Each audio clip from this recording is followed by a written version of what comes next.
2024 সালের 13 জুলাই। এক দফা দাবি আদায়ে একত্রে শিক্ষার্থীরা। আওয়ামী সরকার নানাভাবে আন্দোলন দমানোর চেষ্টা করলেও পিছপা হননি তারা। ঘোষণা দেন রাজপথে লড়াই চালিয়ে যাওয়ার। এদিন ঢাকা বিশ্ববিদ্যালয়ের কেন্দ্রীয় গ্রন্থাগারের সামনে আয়োজন করা হয় সংবাদ সম্মেলনের। আসে নতুন কর্মসূচি। গণপদযাত্রা শেষে রাষ্ট্রপতির কাছে স্মারকলিপি প্রদানের কর্মসূচি ঘোষণা করেন বৈষম্য বিরোধী ছাত্র আন্দোলনের সমন্বয়ক নাহিদ ইসলাম। সেই সঙ্গে দেশের সব শিক্ষা প্রতিষ্ঠানে ক্লাস পরীক্ষা বর্জন ও ছাত্র ধর্মঘট অব্যাহত রাখার কথাও জানানো হয় সংবাদ সম্মেলনে। আমাদের ছাত্র ধর্মঘট সেটি কিন্তু অব্যাহত থাকবে অনির্দিষ্টকালের জন্য। আমাদের দাবি পূরণ না হওয়া পর্যন্ত আমরা ক্লাস বা পরীক্ষায় বসছি না। এবং শিক্ষকরা আন্দোলন শেষেও যদি ক্লাস পরীক্ষা শুরু করার চেষ্টা করেন, তারপরেও শিক্ষার্থীরা কিন্তু ক্লাসে ফিরে যাবেন না। ছাত্র ধর্মঘট অব্যাহত থাকবে।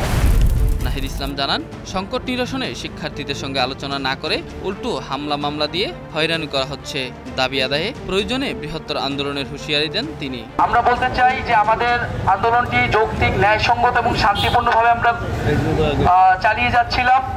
সরকারের উচিত ছিল প্রথম থেকেই শিক্ষার্থীদের সাথে আলোচনার পরিস্থিতি তৈরি করা এবং দৃশ্যমান পদক্ষেপের মাধ্যমে এই গোটা সমস্যার সংকট নিরসন করা।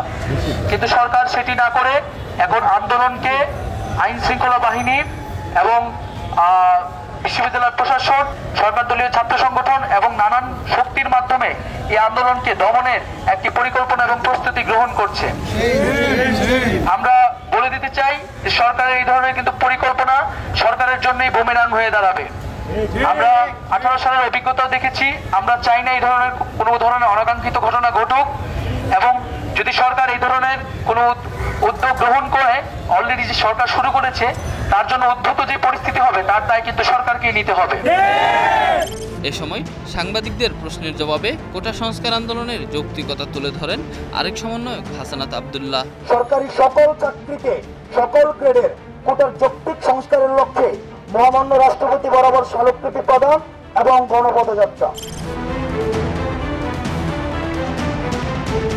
কোটা সংস্কার আন্দোলনে ছাত্রছাত্রীদের উপর নিষিদ্ধ সংগঠন ছাত্রলীগের হামলার তীব্র নিন্দা ও প্রতিবাদ জানানো হয় সংবাদ সম্মেলনে।